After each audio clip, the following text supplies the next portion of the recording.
Here's fun news for you. A couple of weeks out from the election, Donald Trump apparently has a slight edge over Vice President Kamala Harris when it comes to early voters in battleground states.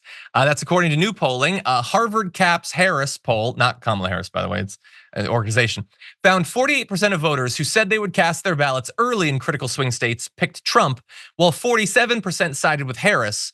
Another 5% of respondents said they went with another choice or had not yet voted.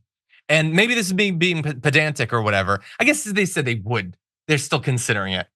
It's 3 weeks away. It's 3 weeks away. Choose, please choose wisely, but choose. Anyway, Mark Penn, co-director of the poll, says Trump's quote, swing state strategy is paying off.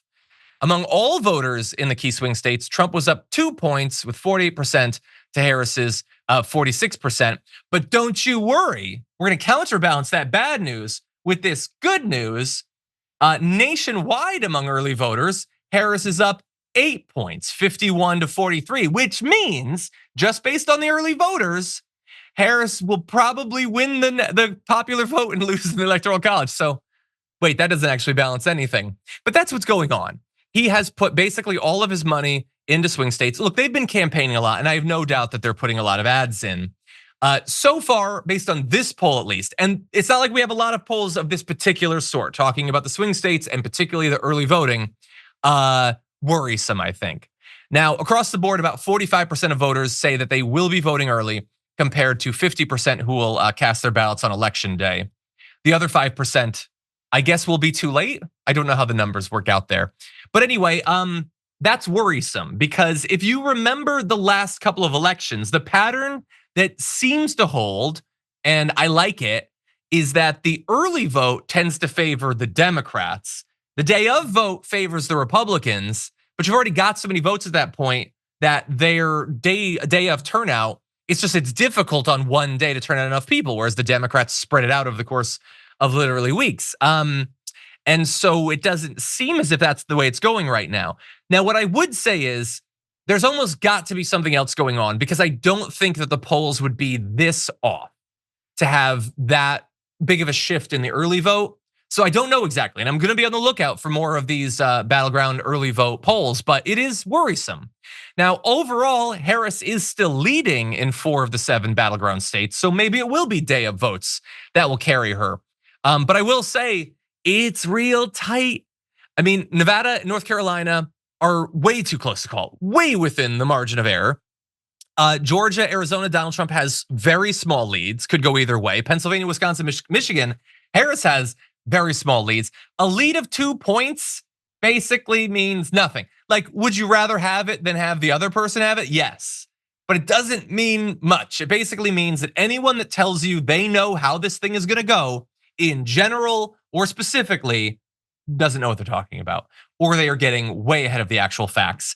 And by the way, in the newest nationwide poll that I saw, Trump had pulled even with Harris. That's NBC News. So it's nationwide and swing states as tight as it can be. Tighter by far than, and I think we can all agree, it should be. What the hell is going on? Donald Trump remember before he wasn't really campaigning at all like a month ago. Now he's not doing lots of sort of campaigning that you'd expect. He's running as fast as he can from debates. He's not doing interviews. He's turning even friendly town halls into jam sessions and everything. And most of his actual rallies are just him having like a slow roll stroke over the course of 2 months. But he is out there at least. He's doing that sort of thing. And what has he done that should make him go up in the polls? What has he said that would win over new voters? This is not rhetorical, by the way. I'm asking a serious question. Feel free to send in your comments. I am trying to step outside of whatever built-in bias I have and try to figure that out because Harris has put out a bunch of plans. There's another one. Tim Walz is talking about some sort of like rural America plan that they're about to put out. Another one. Donald Trump has he blamed the hurricane response on Harris, I guess. I literally don't know what else. I don't know what else. He is losing his mind live on camera every single day. He is promising to, as we'll talk about more later on the show, deploy the military against anyone you don't like, basically. That's his main strategy. and it's dead heat. Now, there are theories out there. Joy Reid, we're not gonna play the video, but Joy Reid is talking about a fascist groundswell mainly among white men. And Joy Reid, I agree with sometimes, and sometimes she says things that I think are a little crazy.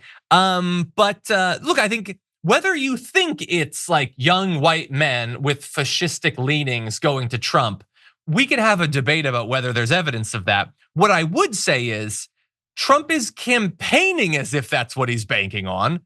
I mean, look at his rhetoric. What ideologies is he trying to appeal to? And obviously he's going in terms of the media that he's actually deigning to interact with. It is mainly the sort of media that young white men would listen to. It's these extreme right-wing rumble shows, the manosphere, it's stuff like that.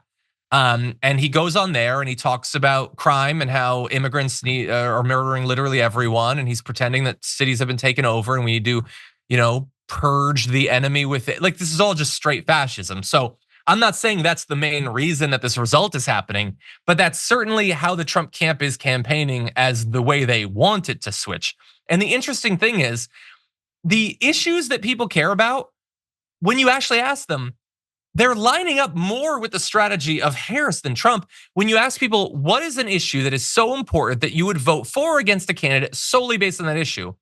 Abortion is number one. Now, granted, some of those people are saying abortion, but what they mean is that they're pro-life or whatever.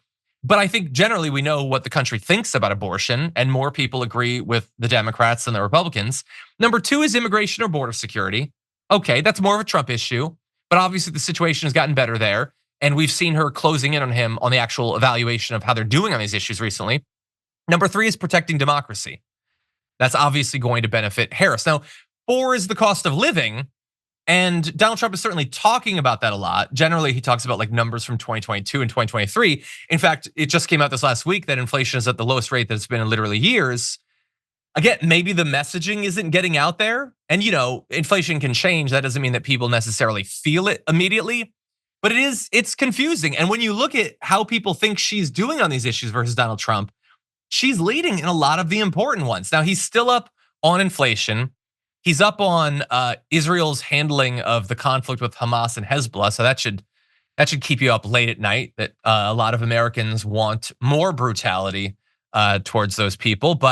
And on the border, she's still winning. That is by far more of a lead than I've seen in other polls. But yeah, look, they have unlimited money in the Harris camp, and I am sure they are trying to use it quite a bit.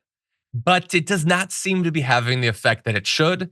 And polls can change. I don't want to freak out too much about one trend of the polls, but this is a very consequential election. And I think people should be super worried. And the reason we're talking about this now is there are still a few weeks where if you want to get involved, if you want to make some calls, you want to knock on doors, you want to donate money, you want to talk to people, might not be a bad idea.